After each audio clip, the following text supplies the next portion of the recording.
A paz do Senhor, seja bem-vindo a mais uma aula do EBD em Foco. Meu nome é Herberson, vou ministrar agora a lição número 5, que traz como título Ética Cristã, Pena de Morte e Eutanásia. Nós estamos estudando aqui a revista do segundo trimestre do ano 2018 da CPAD, essa revista que está tratando aí das questões éticas da atualidade, e esses temas estão sempre em evidência, né? Não são temas assim atuais, são temas que existem desde quando o mundo é mundo, mas são temas que sempre são debatidos, estudados, e sempre tem aí pontos de vista diferentes, né? E quando se trata de pena de morte, tem pontos de vista diferentes baseados na Bíblia. Então, tanto pessoas que acreditam, são cristãs, né? Coloca assim, pessoas cristãs que acreditam que a Bíblia é a palavra de Deus, vão usar a Bíblia para defender ou condenar a pena de morte, e até mesmo pessoas que não são cristãs, que não acreditam na Bíblia, também usam a Bíblia como base, né, para defender ou para criticar a pena de morte, tanto da mesma forma a eutanásia. Eu fazendo alguns estudos aqui, eu já tinha percebido desde o começo, mas dando uma estudada, eu verifiquei que poucos autores colocam esses dois temas juntos, pena de morte e eutanásia. Na verdade, a eutanásia geralmente ela é colocada junto com o suicídio. Então, eu acho que o escritor da revista errou em colocar esses dois temas juntos, porque ficou pouco espaço para debater a pena de morte, né? Ele não colocou vários pontos de vista e fez uma discussão em cima desses pontos de vista, tirou uma conclusão, o que seria, eu acredito que seria mais interessante, e colocasse a eutanásia na próxima lição que trata de suicídio. Mas, enfim, né, já que está aqui os dois temas, vamos estudar os dois temas.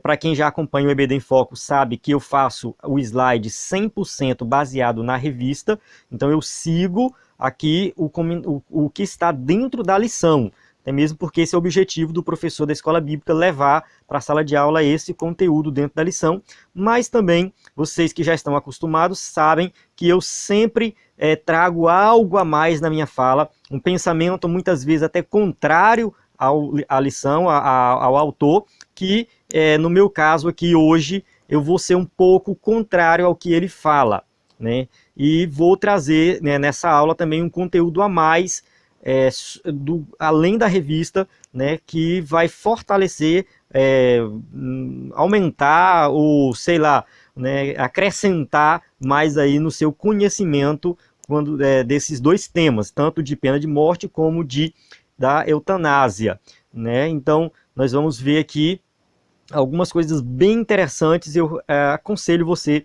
a permanecer assistindo essa aula. Vá até o fim, tenho certeza absoluta que você vai adquirir muito conhecimento. Essa aula vai ser ministrada no slide que você pode baixar no site do EBD em Foco, ebdemfoco.com.br. Vai lá, faça seu cadastro. O EBD em Foco hoje é a melhor plataforma de conteúdo da Escola Bíblica Dominical. Você encontra slide em PowerPoint, comentário, subsídio extra em vídeo. Lá tem um curso de ética cristã, tem um PDF que você pode baixar também, estudar baseado na revista, que é um e-book que a gente produz toda semana.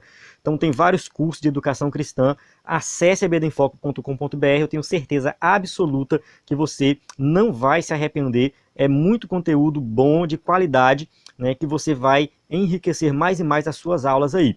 Então vamos lá, começando aqui a nossa aula, o textuário diz o seguinte: o Senhor é o que tira a vida, tá errado aqui, né, a vida, e a dá, faz descer à sepultura e faz tornar a subir dela. Tem uns errinhos aqui de português que eu vou corrigir depois, peço desculpas. Mas esse versículo de 1 Samuel 2,6, ele foi citado na lição anterior 2 ou 3 vezes. Então a gente já falou da questão da vida, né, da sacralidade da vida na lição anterior, onde nós falamos de aborto, né? Então nós já, acho que você que já está acompanhando, lendo a revista, assistindo às aulas no canal do YouTube aqui do EBD em Foco, ou de outro pastor que ministra aí, enfim, tem vários comentaristas no YouTube, você que está acompanhando já sabe que a vida é sagrada, porque Deus deu a vida, então só Ele tem poder de tirar, né, e dar. Então vamos continuando aqui. Verdade prática: a pena de morte e a eutanásia violam a soberania divina. A vida foi dada por Deus e, portanto, pertence a Ele. Então aqui a gente já observa o ponto de vista do autor da lição, né, do escritor da revista, que ele já deixa bem claro que ele é contra, né, a pena de morte e a eutanásia. Né? O que eu não gostei muito é que ele não mostrou os pontos de vista diferentes, até mesmo para as pessoas ficarem sabendo dos pontos de vista diferentes. E a gente vai ver que não é bem assim, não necessariamente a Bíblia vai ser contra a pena de morte, né? E não necessariamente a pena de morte vai violar a questão da soberania divina. E quando fala de eutanásia, né, tem gente que fala assim, não, a eutanásia em qualquer situação ela é errada. Será que a morte também não faz parte, né, do que Deus... A morte, na verdade, sabemos que ela faz parte da consequência do pecado, né? E prolongar a morte, será que isso é certo? Né? Então a gente vai ver que nem todo tipo de eutanásia, nem todo tipo, não estou falando que a eutanásia está liberado, que a Bíblia apoia a eutanásia, não é isso. Mas vocês vão ver mais na frente que vou mostrar que nem todo tipo de eutanásia é eticamente errada. Né? Ou seja, nem todo tipo de eutanásia, né, pode-se dizer que a Bíblia condena. Então existem vários tipos de eutanásia e nós vamos falar disso mais adiante. Né? Ou seja, né, será que uma pessoa que está numa cama, dependendo de hospital, em estado terminal, né, será que é eticamente correto deixar ela ligada a aparelhos, né, sobrevivendo por aparelhos, sabendo que essa pessoa vai morrer a qualquer momento? Será que o que é eticamente errado aí? Deixar o aparelho ligado ou desligar os aparelhos? Né, será que isso é uma vida? Né, a pessoa está numa cama, não pode falar, não pode ouvir, não pode comer, né, não pode andar, não pode fazer nada, ligado a aparelho. Será que isso é vida? Né? Será que o que é ético aí? Deixar ligado ou deixar desligado? Então a gente tem que parar para pensar nessas situações, né? Ou seja, tem alguns tipos de eutanásia que elas podem até ser defendidas pela Bíblia. Vamos lá. A leitura bíblica em classe encontra aqui em Romanos, Samuel e João. São 3 leituras diferentes. Eu aconselho você fazer essa leitura. Nós não fazemos aqui no vídeo para ganhar tempo no vídeo, mas questão de tempo mesmo, né? Então, mas é uma leitura importante, faça aí. Essa leitura vai ser usada também dentro da aula. A vida humana é o ponto de partida para os demais direitos da pessoa. Se o direito à vida não estiver assegurado, torna-se impossível a existência dos outros valores. Então, o direito mais importante que existe é o direito à vida. E esse direito tem que estar na Constituição, tem que estar lá nos artigos dos direitos humanos, ou seja, todo mundo tem direito de viver. Então esse foi o princípio básico da aula anterior para combater o aborto. Né? Então nós sabemos que todos os outros direitos vão depender desse direito à vida. Né? Só que é o seguinte, em contradição a esse pressuposto, né, pena de morte e eutanásia são temas que são discutidos e muitas vezes aceitos na sociedade atual. Então, aceitar a pena de morte e a eutanásia, né, pode ser que esteja violando esse direito à vida. Né? Então, o que a gente vai observar aí é que é defendido realmente, para alguns grupos defendem a pena de morte, outros grupos são contra a pena de morte. Né? E será que esse grupo que é a favor da pena de morte, ele está defendendo a vida? Né? Então, né, tem que parar para pensar nisso aí. E a eutanásia? Né? Será que a pessoa não tem liberdade para decidir sobre o que ela quer para si mesmo, se ela quer continuar vivendo ou morrendo? Né? Ou os familiares não têm esse poder? Então vamos continuar aqui. Nesta lição estudaremos pena de morte e eutanásia em ambos os testamentos bíblicos. Então a gente vai ver que tanto no Antigo quanto no Novo Testamento esses dois temas são tratados, tanto pena de morte como eutanásia. E estudaremos suas implicações éticas na vida do ser humano. Então vamos começar aqui no primeiro tópico, a pena de morte nas Escrituras. No Antigo Testamento, no Pacto com Noé e na Lei de Moisés, a pena de morte aparece como punição retributiva. Como assim? Olha só o que Deus falou para Noé em Gênesis 9:6. Em derramar o sangue do homem, pelo homem o seu sangue será derramado, porque Deus fez o homem conforme a sua imagem. Então aqui Deus institui a pena de morte. A gente observa isso aqui, é o próprio Deus falando para ali Noé que quem derramar o sangue, ou seja, quem cometeu um assassinato, vai ter que pagar com a própria vida. Então a gente observa que isso aqui é um princípio, né, que Deus colocou pelo fato de que o homem é a imagem e semelhança de Deus. Então a vida é sagrada.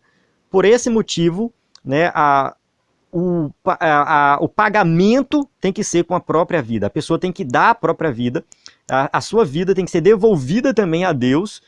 Seria mais ou menos isso, devolvida a Deus pelo fato dele ter tirado a vida de alguém. Então a gente observa que isso aqui, né, a pena de morte, ela foi instituída, né, para retribuir a um crime, como punição por um crime cometido. Também em Êxodo 21, 23 vai dizer assim: mas se houver morte, então darás vida por vida. Então, ou seja, antes da lei já tinha pena de morte, e a lei ali veio e colocou também, usou o que já existia, na verdade. Muita coisa da lei já existia antes da lei. Então, a Bíblia defende a pena de morte? Será que a Bíblia defende? Sim, eu digo que sim. E um dos propósitos era punir a morte, com morte, o culpado por um assassinato premeditado. Então, não era qualquer crime que era digno de morte. Era crime de assassinato, era um crime de um homicídio, algo premeditado, onde a pessoa planejou e executou aquela ação criminosa. Então essa pessoa era digna de morte, tinha que pagar com a vida. Essa prescrição não contraria o sexto mandamento. Alguém poderia questionar assim: mas e aquele mandamento que diz, né, não matarás? Será que a Bíblia não está se contradizendo? Não matarás e depois está mandando matar? Acontece que não matarás não cometerás assassinato. Ou seja, a palavra usada aqui, né, nesse mandamento, não matarás, está se referindo a um assassinato premeditado, ou seja, um homicídio. Não cometerás um homicídio. Não é qualquer tipo de morte. São 7 palavras no hebraico para descrever a morte, para falar de matar. E essa palavra ela nunca foi usada no sentido de matar alguém, né, para punir, no sentido da pena de morte. Né? Era só para matar no sentido de que a pessoa cometeu um crime, ela planejou e executou esse crime, né? Então ela matou, ela cometeu um assassinato. Essa é a proibição, né, que proíbe de fato esse homicídio doloso ou qualificado. Doloso quando há intenção de matar, né? Então a gente vai ver aí que essa proibição está na lei. Faz parte também da sacralidade da vida. Deus está, né, protegendo a vida que ele criou. Era proibido matar, mas quando alguém matava, a lei exigia que o Estado, né, fizesse justiça, no sentido de que, naquela época, a lei de Deus era a lei do Estado, né? Ou seja, a lei que Israel usava para punir as pessoas era a lei, né, que estava ali escrita por Deus, né, os 10 mandamentos, dentre outros mandamentos, outras leis que tinham na época para punir quem cometesse algum tipo de crime. Então, o que a gente observa é assim, por boca de 2 testemunhas ou 3 testemunhas será morto o que houver de morrer. Por boca de uma só testemunha não morrerá. Deuteronômio 17:6. Então, quando alguém cometia um crime e tinha 2 ou 3 testemunhas, essa pessoa tinha que pagar com a própria vida. Então, isso aqui é uma morte do homicida, que era uma justiça contra a impunidade. Então, ou seja, a questão toda, né, é que a pessoa não podia sair impune. Né? Como que alguém vai lá, comete um crime hediondo, tira a vida de outra pessoa, e aí ela corre o risco de continuar cometendo o crime. Então ela tinha que pagar com a própria vida. Então isso era para manter a ordem na sociedade e para deixar como exemplo. As pessoas tinham que entender que a vida era sagrada. Então se ela tirasse a vida, ela ia pagar com a própria vida. Por esse motivo, Deus instituiu a pena de morte.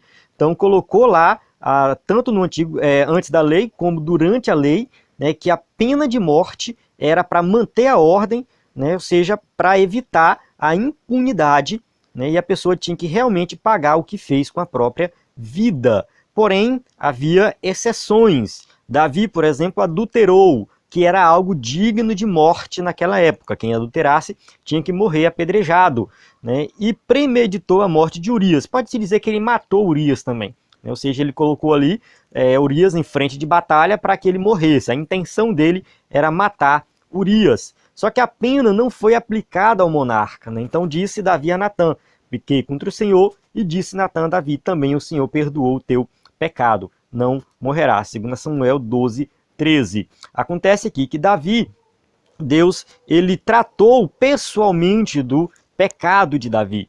Então a gente observa o seguinte, que aqui Deus não está excluindo a pena de morte, né? Deus, ele tratou do pecado de Davi, e a consequência do pecado de Davi aconteceu, né? A Bíblia diz ali que a espada não apartaria mais da casa de Davi. A gente sabe que depois a vida de Davi foi uma bagunça por causa desse pecado, a consequência do pecado. O pecado foi perdoado, mas a consequência veio. A questão da pena de morte também está relacionada a isso, é a consequência de um pecado, a consequência de um erro, né? Não significa que a pessoa que vai morrer pela pena de morte, ela vai ser condenada, né? Ela pode muito bem se arrepender, obter o perdão e sofrer a consequência do pecado, que seria a pena de morte. No caso de Davi, Davi recebeu a punição também pelo seu pecado, a consequência aconteceu. Tá, vamos para o Novo Testamento. Então a gente observa que no Antigo Testamento tinha pena de morte, Deus instituiu a pena de morte, e não somente para outros crimes, mas principalmente para crimes capitais, que é crime de assassinato, principalmente aborto, né? Ou seja, crimes contra a própria vida. Então esses crimes, eles não existia outra possibilidade. No adultério existia sim outra possibilidade, né, da pessoa não sofrer a pena de morte, né? Tinha a possibilidade dos outros crimes, tinha a possibilidade da pessoa se livrar da pena de morte. Mas o crime de assassinato, tirar a vida, esse crime ele tinha que ser pago com a própria vida, não existia exceção. No Novo Testamento, Paulo vai falar aqui aos romanos da legalidade da pena de morte e a legitimidade do Estado em usar a espada. Ele vai falar assim: porque ela é ministro de Deus para o teu bem, mas se fizeres o mal, teme, pois não traz debalde a espada, porque é ministro de Deus e vingador para castigar o que faz o mal. Romanos 13:4. Então o que acontece? Aqui Paulo reconhece que o Estado é um servo de Deus, é ministro de Deus para executar as penas, para punir aquele que cometeu um crime. Não importa qual lei que o Estado coloca. No caso, a lei da época era a lei da pena de morte. Jesus, ele foi executado porque o Estado, lá da época, no caso o Império Romano, né, exigia a pena, exigia a morte, né, da pessoa em alguns crimes, né? Então Jesus ele foi julgado, né, segundo a lei dos judeus, né, que Pilatos fala: a lei de vocês está falando, eu vou acatar o que a lei de vocês está falando. O que a lei de vocês diz? Ele é digno de morte, então ele vai morrer. Então o que foi um conjunto ali entre os romanos e os judeus, mas quem autorizava eram os romanos, porque o Império Romano aceitava a pena de morte. Por esse motivo Jesus morreu. Então a pena de morte ela simplesmente existia e era um instrumento do Estado para manter a ordem. O apóstolo Paulo ele não ordena a pena de morte, nem proíbe a pena de morte. Ele não vai criticar a pena de morte. A gente não vê Paulo falando aqui: porque a vida é santa e a pena de morte não pode existir, a Deus é contra a pena de morte, Jesus aboliu a pena de morte. O apóstolo Paulo não fala nada disso. Ele simplesmente mostra que ela existe, né, que ela está ali para castigar quem fez o mal e tem que acontecer, né? Então ele não questiona nada disso. O que a gente observa é isso, né? Eu não vejo ninguém no Novo Testamento questionando isso aqui, né, e reclamando, muito pelo contrário, né, dizendo que nós temos que estar debaixo da lei, né, do Estado. Então ele reconhece a existência dessa lei como um dispositivo punitivo. Tá. O evangelista João registrou o caso da mulher apanhada em adultério. No caso da mulher apanhada em adultério, muita gente usa também essa passagem para dizer que Cristo aboliu a pena de morte. Então o que acontece ali? Né? Mestre, esta mulher foi apanhada no próprio ato, adulterando. E aí, Senhor? Né? A lei de Moisés manda que tais sejam apedrejadas. Tu, pois, o que dizes? Então Jesus para ali e vai escrever no chão. O que Jesus escreveu não se sabe ao certo o que ele escreveu.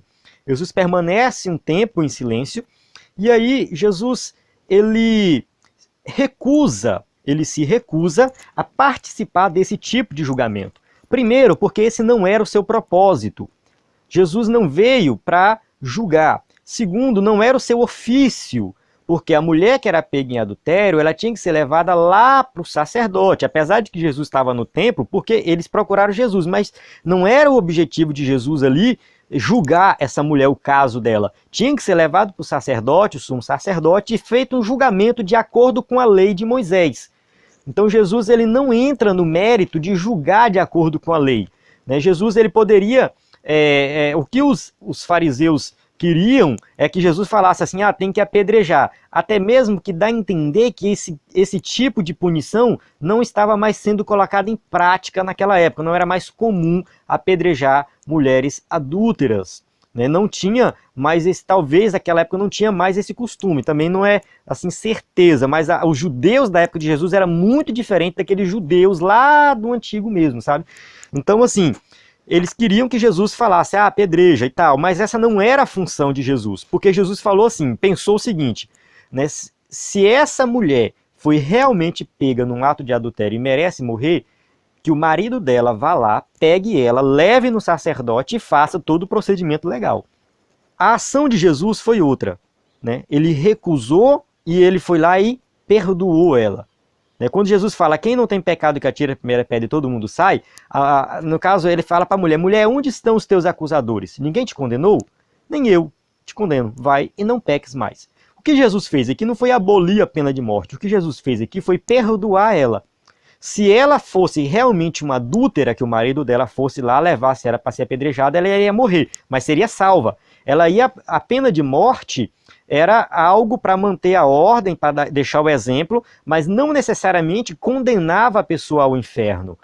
A pessoa pode muito bem se arrepender, poderia muito bem se arrepender do seu pecado e pela fé ela ser salva, mesmo que ela passe pelo instrumento legal da pena de morte. Então Jesus perdoou essa mulher, Jesus olhou para o lado espiritual dela. E ele não entrou no mérito da questão da pena de morte para ela. Caso isso acontecesse, seria outra história. Bem, paramos aqui em relação ao tópico 1, Entendemos que tanto o Antigo quanto o Novo Testamento vai falar da pena de morte e nós não vemos condenação da pena de morte no Antigo Testamento.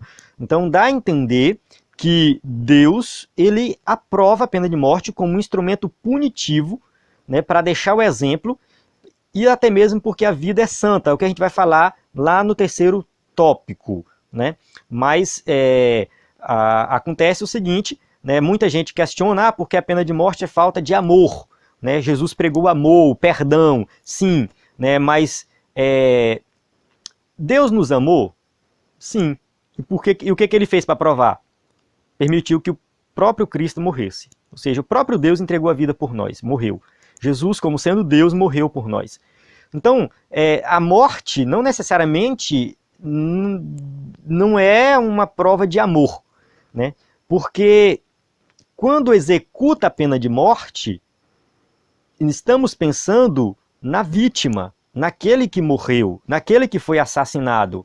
Se a gente ama a vida, então a vida tem que ser preservada, e quem não preserva a vida tem que pagar com a própria vida. Então também a pena de morte não é contra o amor, não vai de encontro com o amor, é uma punição para que sirva de exemplo, ou seja, as pessoas têm que entender que a vida é sagrada, se tirou tem que pagar com a própria vida. Então, não necessariamente a vida vai de encontro com o amor ao próximo, com a misericórdia, até mesmo porque a pessoa pode se arrepender e ser salva, mesmo que ela sofra a punição. Então, em momento algum, o Evangelho veio eliminar a punição do crime. Alguém que é traficante de drogas se converte, agora ele não pode ser preso? Nada disso, ele vai ser preso, ele vai pagar pelo crime que ele cometeu contra a sociedade. Entende? Então, assim, só porque alguém aceita Jesus como Salvador e obtém o perdão, agora significa que ela não tem mais que ser punida pelos seus crimes. Ela tem que ser punida, sim. Eutanásia, conceito e implicações. Isso aqui que dá uma quebra, na discussão aí da aula, porque a gente está empolgado falando de pena de morte e vai para outro tema totalmente diferente, que é a eutanásia. Mas, enfim, está aqui na lição, nós vamos estudar. Voltamos a falar da pena de morte lá no terceiro tópico. O conceito de Eutanásia. Etimologicamente, a palavra eutanásia tem origem em dois termos gregos. Então, quais são? Eu e thanatos. Eu significa boa ou fácil e thanatos, morte. Então, boa morte, também conhecida como morte misericordiosa. Então, a eutanásia, né, ela tem esse significado literal. Esse vocábulo foi inicialmente usado pelo filósofo inglês Francis Bacon, né, que viveu em 1561 e 1627, né, e ele define a eutanásia como antecipar ou acelerar a morte de pacientes em estágio terminal ou que esteja padecendo de dores intensas em consequência de alguma doença incurável. Então, o que a gente observa aqui, que a eutanásia seria, né, antecipar a morte. A pessoa está sofrendo, não aguenta mais, a família também está sofrendo, então elimina logo com a vida e acaba com esse sofrimento. Então, o ato de matar o doente, não prolongar o grave quadro de seu sofrimento e de seus familiares. Então, uma definição mais completa aqui de eutanásia. Existem dois tipos de eutanásia: eutanásia passiva e eutanásia ativa. A passiva consiste em desligar as máquinas e aparelhos que mantêm o paciente vivo. E a eutanásia ativa requer a aplicação de qualquer droga que possa acelerar o processo de morte. Então aqui tem essas duas definições, né, a passiva e a ativa. A passiva é tirar o equipamento. Existem dois tipos de eutanásia passiva. Tem uma eutanásia que é quando tira chamada de eutanásia não natural, né? É quando tira o básico para a vida, as coisas que, tipo, alimento, água. Então, você privar alguém de se alimentar ou privar alguém de beber água, do básico, essa pessoa vai morrer. Então, esse tipo de eutanásia passiva, né, ou seja, onde é desligado, é retirado da pessoa, né, o alimento natural, algo natural que mantém essa pessoa viva, isso também é eticamente errado e é condenado pela Bíblia, é classificado como um assassinato. Você privar essa pessoa de se alimentar e ela morrer. Se eu não me engano, na França tem uma lei que permite esse tipo de eutanásia, onde aplica um sedativo e a pessoa fica ali sedada e sem se alimentar e ela morre naturalmente. O que é algo errado e muito cruel, se a gente for parar para pensar, né? E por outro lado, a França também condena a eutanásia ativa no sentido de aplicar um remédio para a pessoa morrer. É meio estranho, né? Condena a aplicação do remédio, mas permite matar a pessoa, né, com sedativo e deixando ela sem comer. Então, o que é errado. Mas enfim, é o outro tipo de eutanásia passiva, que é quando corta o maquinário. Então tem ali a pessoa está, sei lá, fazendo hemodiálise ou tem uma máquina qualquer. Eu não sou da área da saúde, eu, né, fugiu da mente aqui, mas qualquer tipo de equipamento que está mantendo a pessoa viva. Então desligar esse equipamento faz com que a pessoa morra, né, ou morra mais rápido, não imediatamente, morra mais rápido. Então esse seria um tipo de eutanásia passiva. Tá, vamos lá. As implicações da eutanásia. Então, continuando aqui, né, no segundo subtópico do tópico 2, nós vamos ver quais são as implicações éticas da eutanásia. A prática da eutanásia tem implicações de ordem legal e moral. Então, quais são essas implicações legais e morais que nós vamos estudar aqui? Aplicações legais. A Constituição brasileira assegura a inviolabilidade do direito à vida. Artigo 5 da nossa Constituição vai dizer que nós temos direito à vida. E a eutanásia é tipificada como crime do Código Penal brasileiro.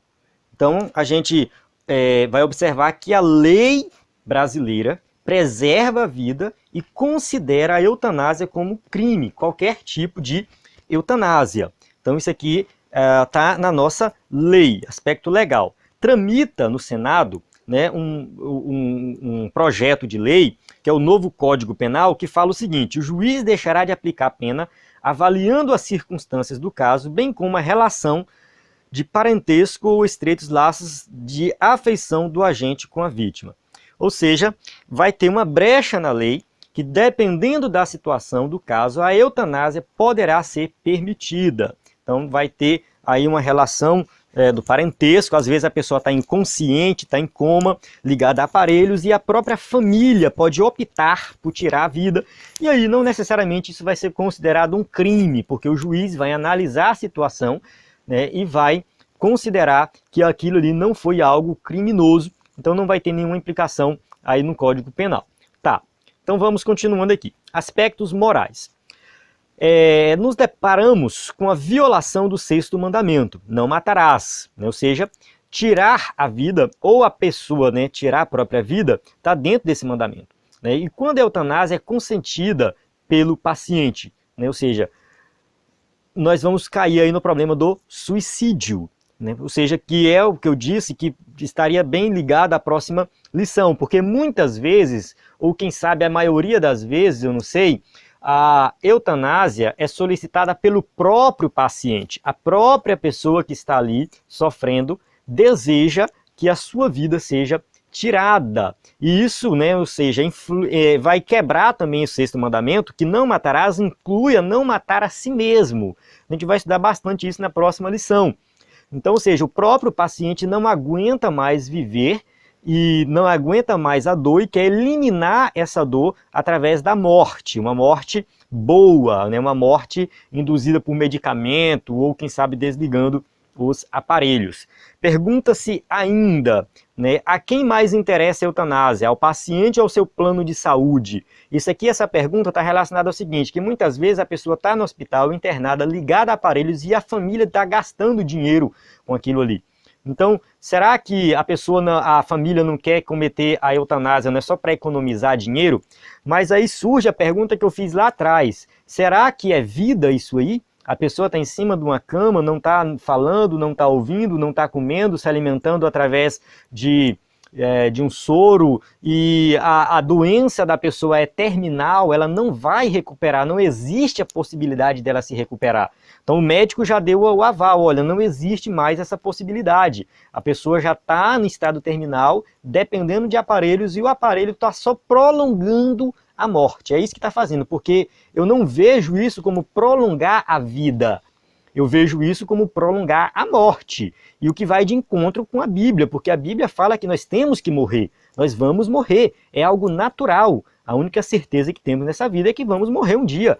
Então a gente sabe, né, que a não ser que Jesus volta, e aí, né, na volta, a não ser que Jesus volta não, Jesus vai voltar, mas na volta de Jesus, aqueles que ficarem vivos serão arrebatados e não provarão a morte. Tirando esses aí, todos nós, né, todos os outros vão morrer, tirando os que serão arrebatados. Então, a morte é algo que vai acontecer de forma natural, né, e a pessoa está ligada a aparelho e só prolongando o momento da morte. Eu não vejo isso como algo eticamente correto, né? Dependendo de aparelhos, por quê? Né? Isso não é vida, isso não é viver. Na verdade, é incorreto, né, prolongar esse tipo de sofrimento na pessoa, sendo que chegou a hora dela morrer, chegou o momento dela morrer. Então eu já vi casos de pessoas, inclusive crentes, que estavam no hospital, estavam com a doença que não tinha mais cura, que já estava lá esperando morrer, né, e a pessoa, na verdade, ainda estava com a saúde boa, falando, pregando ali para os outros doentes e falando assim, não me ligue em aparelhos, não coloque, não me leve para a UTI, não faça hemodiálise, eu quero morrer naturalmente. Ou seja, quando chegar a minha hora, eu vou morrer. Não tem problema nenhum a pessoa fazer isso. Ah, porque ela recusou ir para um aparelho, ela recusou ir para a UTI, será que ela não está cometendo um tipo de suicídio? Não. Ela simplesmente entendeu que chegou a hora dela morrer e que simplesmente ligá-la a um aparelho para prolongar o momento da morte, isso não vai resolver o problema dela, só vai aumentar o sofrimento. Então, já que a sua doença é terminal, né, então tem essa situação, que a eutanásia, nesse sentido, ela não é errada. Né? A pessoa está dependendo de aparelho, não sei não, viu? Alguém pode discordar de mim, não tem problema nenhum. Né? A questão do financeiro é que alguém pode, né, querer desligar o aparelho porque está gastando muito, mas e entra na mesma situação. Né? Desliga o aparelho porque está gastando muito ou porque realmente não resolve mais o problema? né? Porque se a motivação for só financeira, como coloca aqui o comentarista da revista, né, realmente vai ser errado, né? Porque se aquela pessoa ainda tem solução, se aquela pessoa ainda pode se recuperar, pode voltar a ter uma vida normal, aí pode deixar o aparelho ligado, né? A pessoa tem que tomar o remédio, tem que usar o aparelho, enfim, né? Mas se por acaso não tem mais solução, não tem mais volta, e o aparelho só está prolongando o sofrimento, aí pode desligar. Do meu ponto de vista, não só do meu ponto de vista, mas do ponto de vista de alguns autores, né, o Norman Geisler, o Walter Kaiser, dentre outros autores que escreveram sobre o tema, né, é algo eticamente correto, né, desligar o aparelho, né, porque chegou a hora da pessoa. As indagações éticas podem ser resumidas assim, né? É lícito exterminar a vida de pessoas doentes? Né? Quem tem o poder para decidir sobre a morte? Então fica perguntas para serem respondidas aí por nós, né? E você que é professor leva isso para a sala de aula, para debater com seus alunos. Terceiro tópico, a vida humana pertence a Deus, a fonte originária da vida. A Bíblia ensina que Deus trouxe o universo à existência, Ele próprio sustenta todas as coisas, Deus criou toda espécie de seres vivos, e a humanidade foi o que? Uma obra-prima, a criação especial e distinta. Então Deus, quando criou o homem, né, ele falou o seguinte, façamos o homem à nossa imagem e semelhança, Gênesis 1:26. Então o homem foi criado à imagem e semelhança de Deus, por esse motivo, né, a vida é santa. A vida humana passou a existir por causa da vontade do Altíssimo, né, e bem como permanece agora, todas as coisas subsistem por ele. Então Deus criou a vida humana, ela é santa, ela é sagrada, e Deus sustenta a vida. O Criador, ele tem o controle sobre toda a vida. Deus é soberano sobre todas as coisas, ele controla toda a vida.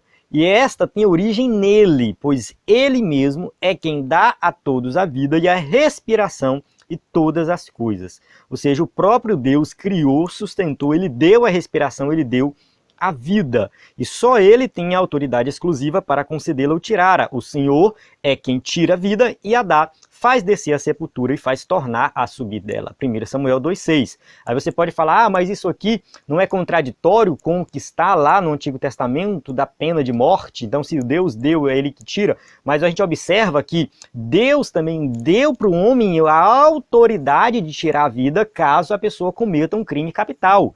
Então, ou seja, quando a pessoa é condenada à pena de morte por algum país que aceita a pena de morte, né, esse país, esse Estado, ele simplesmente está executando algo que o próprio Deus ordenou. Né? Ou seja, a pena de morte está sendo ali algo que o próprio Deus deu, né, por causa do crime que a pessoa cometeu. Então a Bíblia não está se contradizendo. Né? Ela não está se contradizendo. O que a gente observa aqui é que a vida é sagrada e quem comete um assassinato, aí sim, está ferindo esse princípio básico da soberania de Deus aqui. Porque ele que deu a vida. A pessoa cometeu um assassinato, ela cometeu um crime, ela tirou a vida de outra pessoa, né, de forma premeditada. Quando a pessoa faz isso aí, ela fere isso aqui, a soberania de Deus. Agora, quando a pena de morte é aplicada, não está ferindo isso aqui. Né, porque Deus instituiu a pena de morte como um instrumento de punição, né, para aquele que comete o crime capital. O caráter sagrado da vida. A vida humana é sagrada porque a sua origem é divina. A dignidade da vida humana deve ser protegida e preservada desde o começo da concepção até o último instante de vida. Então é claro, todos têm direito à vida e todos, né, têm direito a viver até o último segundo. Né, a gente vê o Salmo 139,16, que já foi estudado na lição anterior, os teus olhos viram meu corpo ainda informe, e no teu livro todas essas coisas foram escritas, as quais em continuação foram formadas, quando nem uma delas havia, né, desculpa aí. Ou seja, Deus contemplou tudo desde o nascimento, né, e preciosa é à vista do Senhor a morte dos seus santos, Salmo 116,15. Olha só aqui, né? Ou seja, Deus preserva a vida do início, do nascimento até a morte, mas a morte é algo que vai ter que acontecer. Então o que eu estava falando na lição anterior, no tópico anterior, na verdade, né, prolongar o momento da morte com aparelhos talvez não seja a melhor forma, a melhor maneira, né, de matar de acordo com a palavra de Deus, porque a morte ela vai acontecer em um certo momento. O que acontece é, no caso de alguma enfermidade, o paciente tem o direito de receber o tratamento adequado. É claro, nós não vamos nos recusar a receber um tratamento adequado de acordo com a enfermidade, né? A pessoa tem acesso a isso aí, né? Ou seja, a não ser que a pessoa, tipo assim, tem uma condição financeira baixa, não tem condição, e aí fazer o quê? O Estado não vai ajudar, o sistema de saúde público está falido, e aí a pessoa não tem acesso a um tratamento adequado e morre. Infelizmente isso vai acontecer, mas se a pessoa tem uma situação financeira, tem acesso ao aparelho, tem acesso ao medicamento, vai atrás. Nós temos que fazer isso e receber o tratamento adequado e procurar viver o maior tempo possível, mas uma vida verdadeira, uma vida digna, né? Ou seja, a pessoa vai procurar os meios que mantêm ela viva, o tratamento adequado. E exterminar a vida, seria uma afronta ao príncipe da vida. Ou seja, a gente observa que, como a vida é sagrada da concepção, não pode deixar de ser no seu derradeiro dia. Então ela é sagrada do começo ao fim. Acontece que muitas pessoas querem simplesmente tirar a própria vida porque tem uma deficiência, porque está passando por uma dor, está passando por onde...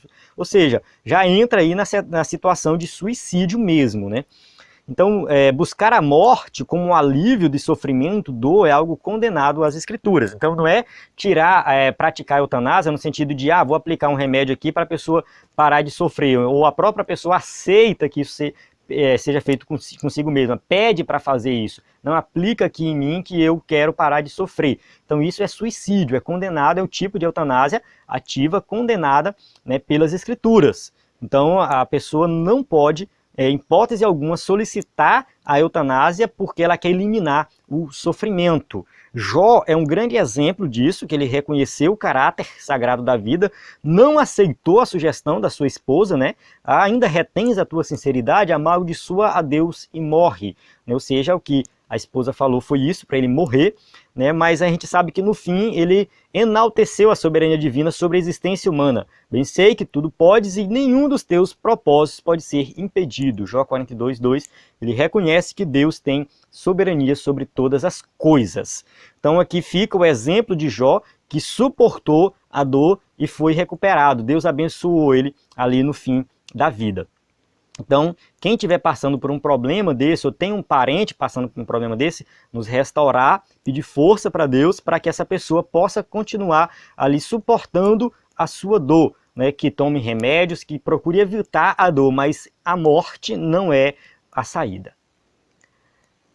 Chegamos aqui à conclusão, a vida humana, sua sacralidade e dignidade tem origem em Deus. Atentar contra esse dom divino é colocar-se contra a soberania de Deus, o autor da vida. Então, ou seja, nós temos que reconhecer que a vida humana é sagrada, e Deus é soberano e é o dono da vida. O poder absoluto sobre a vida e a morte pertence a Deus. A atual ideologia que propaga o direito do homem a exterminar a própria vida ou do outro viola o propósito divino. João 10:10. Então, a gente encerra aqui a aula. Espero que você não me entenda mal o fato de eu defender a pena de morte. Existem pontos de vista que são contrários à pena de morte, bíblicos, Então, o que nós temos que fazer é sentar e estudar isso aí, estudar esse tema. Mas eu não vejo a Bíblia condenando a pena de morte, Eu não vejo. É claro que pode ter outras saídas, a recuperação da pessoa, tem, sabe, até prisão perpétua para a pessoa não retornar à sociedade. O que a gente observa é que tem muitos criminosos que fazem falar, quando eu voltar eu vou matar, quando eu voltar eu vou roubar, sabe? Então a pessoa ela está de forma consciente dizendo que vai continuar sendo uma criminosa. Então manter uma pessoa dessa na sociedade é errado. Que se a pena de morte não é uma saída, tudo bem, então vamos criar outros meios, uma prisão perpétua, alguma coisa, mas que essa pessoa não pode voltar à sociedade, isso é um fato. E o índice de reincidência de crime é muito, muito, muito alto, muito alto mesmo. Então, tem que ser tomado alguma atitude para evitar essa reincidência de crimes. né? Então o Estado ele tem que entrar com alguma maneira, melhorando os presídios, a gente já falou isso em aulas anteriores também, melhorando a situação, colocando dentro dos presídios, quem sabe, psicólogos, pedagogos, pessoas especializadas para ajudar essas pessoas a se recuperarem, né, e evitar colocar na sociedade de volta pessoas que querem cometer novamente crime que cometeu e quem sabe até crimes piores. Então nessas situações, né, pode ser que exista uma alternativa à pena de morte, mas dizer que a pena de morte é antibíblica seria errado, porque o próprio Deus instituiu a pena de morte. Aqui tem as perguntas, caso você use o slide na sua igreja, né, você pode colocar aí para os seus alunos responderem. A bibliografia recomendada, livros, né, o livro de apoio, né, que eu sempre uso para estudar, mas tem outros livros muito bons, o do Norman Geisler, de Ética Cristã, do Walter Kaiser também, de Ética Cristã, são muito bons para você estudar esses temas. Os cursos do EBD em Foco, que você entrar lá, se cadastrar, você vai ter acesso. Aqui eu coloquei alguns links de subsídio que você pode usar. Então aqui, por exemplo, tem uma campeã paralímpica, né, que ela é cadeirante e ela simplesmente decidiu acabar com a vida dela. Então na França não aceita, ela foi para a Bélgica, se eu não me engano, se o caso dela é da França ou é da Bélgica, não estou lembrado agora, mas ela decidiu acabar com a própria vida. A da Bélgica é essa aqui, a escritora. A escritora que saiu da França e foi para a Bélgica para que lá seja executado a eutanásia. Então, como é proibido na França, na Bélgica é liberado, ela foi para lá, né? Então, tem essas situações da pessoa mesmo solicitar, mesmo que ela não esteja passando por um sofrimento tão grande, só simplesmente está doente ali, né, mas pode viver mais alguns anos e morrer naturalmente, mas ela não quer morrer naturalmente. Então o que ela quer fazer é cometer suicídio. Amém? Encerro aqui a aula. A paz do Senhor. Até a próxima aula.